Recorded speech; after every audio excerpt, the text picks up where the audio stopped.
एक समय की बात है। एक युवक बहुत परेशान होकर गौतम बुद्ध के पास पहुंचा। उसके मन में एक ही चिंता थी, मैं जीवन में आगे कैसे बढ़ूं, सुखी कैसे रहूं और धन दौलत कैसे कमाऊं। युवक ने बुद्ध से कहा, भगवान, मैं मेहनत करता हूं, फिर भी जीवन में सफलता नहीं मिलती। मुझे समझाइए कि सही जीवन कैसे जीऊं। बुद्ध मुस्कुराए और बोले, धन कमाना गलत नहीं है, लेकिन धन का गुलाम बन जाना दुख का कारण है। यदि तुम आगे बढ़ना चाहते हो, तो पहले अपने विचारों को सही दिशा दो। युवक ने पूछा, वह दिशा क्या है? बुद्ध ने कहा, पहला कदम है ज्ञान। जिस काम से धन कमाना चाहते हो, उसे अच्छी तरह सीखो। दूसरा है मेहनत।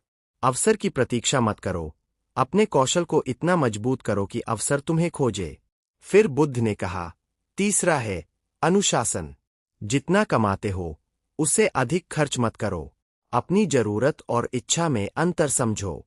कुछ धन भविष्य के लिए बचाओ और अपने ज्ञान तथा काम को बेहतर बनाने में लगाओ। युवक ध्यान से सुन रहा था। बुद्ध ने आगे कहा, लेकिन एक बात याद रखना, यदि धन बढ़ता जाए और मन की शांति घटती जाए, तो समझो कि तुमने सफलता का केवल आधा रास्ता तय किया है। युवक ने पूछा, तो सच्ची सफलता क्या है? बुद्ध बोले, सच्ची सफलता वह है जिसमें तुम्हारे पास पर्याप्त धन हो, तुम्हारा मन शांत हो, तुम्हारे कर्म ईमानदार हों और तुम्हारी उन्नति से दूसरों को अनावश्यक नुकसान न पहुंचे। युवक ने सिर झुकाकर कहा, अब मैं समझ गया। मुझे केवल अमीर नहीं बनना, बल्कि योग्य और जिम्मेदार भी बनना है। बुद्ध मुस्कुराए और बोले, यही जीवन की सही दिशा है। ज्ञान से कमाओ, मेहनत से बढ़ो, अनुशासन से बचाओ और करुणा से जीवन जियो। तब धन तुम्हारे जीवन का साधन बनेगा, मालिक नहीं। उस दिन युवक ने तय किया कि वह जल्दबाजी में धन पाने के बजाय अपने ज्ञान, मेहनत और चरित्र को मजबूत करेगा। सीख, जीवन में आगे बढ़ने के लिए केवल धन पर्याप्त नहीं है। सही सोच, कौशल, मेहनत, अनुशासन और अच्छे कर्म, इन सब का संतुलन ही सच्ची समृद्धि है। कुछ वर्षों बाद वही युवक अपने गांव लौट आया। अब उसके पास पहले से बेहतर काम था, अच्छी आय थी और लोग उसकी सलाह लेने लगे थे। लेकिन उसके मन में एक नया प्रश्न जन्म लेने लगा, अब जब मेरे पास धन और सम्मान दोनों है, तो मैं इसका क्या करूं? एक दिन वह फिर गौतम बुद्ध के पास पहुंचा।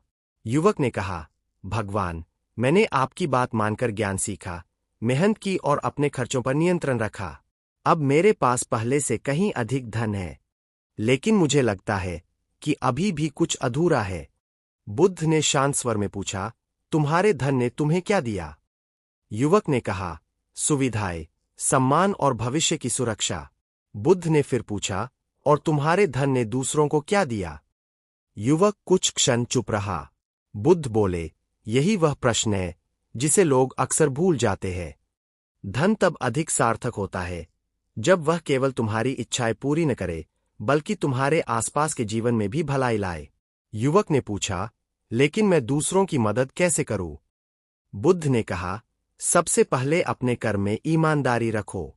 किसी को धोखा देकर कमाया धन तुम्हारे घर को भर सकता है, लेकिन मन को खाली कर देगा।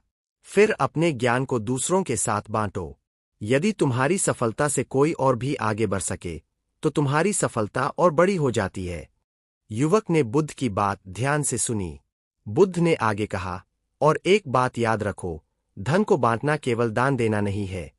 किसी जरूरतमंद को काम सिखाना, किसी युवा को सही दिशा दिखाना, किसी दुखी व्यक्ति की बात सुनना और अपने कर्मों से अच्छा उदाहरण बनना भी सेवा है। युवक की आंखों में समझ की चमक आ गई। उसने कहा, तो मुझे अपने धन का मालिक नहीं, उसका जिम्मेदार बनना चाहिए। बुद्ध मुस्कुराए और बोले, बिल्कुल। धन तुम्हारे हाथ में रहे तो साधन है, और धन तुम्हारे मन पर राज करे तो बंधन।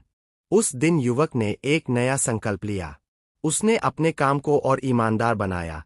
कुछ धन भविष्य के लिए सुरक्षित रखा, कुछ अपने ज्ञान और कौशल को बढ़ाने में लगाया और अपने अनुभव से दूसरे युवाओं को भी आगे बढ़ने में मदद करने लगा। धीरे धीरे उसके गांव के कई युवाओं को रोजगार मिला। कुछ ने नए काम सीखे और कुछ ने अपने छोटे व्यवसाय शुरू किए। एक दिन युवक फिर बुद्ध के पास गया और बोला, भगवान, अब मुझे समझ आया कि समृद्ध। कुछ समय बीत गया। युवक के गांव में अब पहले जैसी स्थिति नहीं रही थी। जहां पहले कई युवा काम की तलाश में शहरों की ओर जाते थे, वहीं अब कुछ ने अपने गांव में ही छोटे छोटे काम शुरू कर दिए थे। युवक को लोग सम्मान की दृष्टि से देखने लगे थे, लेकिन इस बार उसके मन में सम्मान का अहंकार नहीं था। वह जानता था कि जो कुछ उसके पास है उसमें उसके साथ साथ कई लोगों का योगदान भी है। एक दिन गांव में एक गरीब किसान उसके पास आया। किसान ने कहा, भाई, मेरी फसल इस साल खराब हो गई है।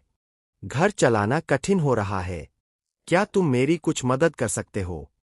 युवक ने तुरंत कुछ धन निकालकर देने के बजाय पूछा, तुम्हें अभी धन चाहिए या ऐसा रास्ता जिससे अगले साल तुम्हें किसी के सामने हाथ न फैलाना पड़े? किसान ने आश्चर्य से उसकी ओर देखा और कहा, अगर कोई रास्ता मिल जाए तो वही बेहतर होगा। युवक उसे अपने पास चल रहे काम के स्थान पर ले गया। वहां उसने किसान को एक नया कौशल सिखाने की व्यवस्था की, जिससे वह खेती के साथ अतिरिक्त आय भी कमा सके। कुछ महीनों बाद वही किसान अपने पैरों पर खड़ा होने लगा। एक दिन उसने युवक से कहा, तुमने मुझे केवल पैसे नहीं दिए, तुमने मुझे फिर से अपने जीवन पर भरोसा करना सिखाया। युवक को बुद्ध की बात याद आई, किसी को केवल सहारा देना ही सेवा नहीं, उसे अपने पैरों पर खड़ा होने योग्य बनाना भी सेवा है। कुछ वर्षों में युवक की संपत्ति और बढ़ गई। उसके पास अब इतना धन था कि वह चाहे तो आराम से अपना जीवन बिता सकता था। लेकिन उसने अपने लिए एक नियम बना लिया था, हर वर्ष वह अपनी आय का एक हिस्सा शिक्षा, रोजगार और जरूरतमंद लोगों की सहायता में लगाएगा। फिर भी एक दिन उसके सामने एक कठिन परीक्षा आई। एक व्यापारी उसके पास आया और बोला, यदि तुम मेरे साथ साझेदारी कर लो तो बहुत कम समय में तुम्हारा धन कई गुना बढ़ सकता है। बस कुछ बातों को लोगों से छिपाना होगा। युवक कुछ देर सोचता रहा। पहले वह शायद धन के लालच में आ जाता, लेकिन अब उसे बुद्ध की बात याद थी, धन तुम्हारे हाथ में रहे तो साधन है और मन पर राज करे तो बंधन। उसने व्यापारी का प्रस्ताव ठुकरा दिया। व्यापारी हंसते हुए बोला, तुम बहुत बड़े अवसर को खो रहे हो।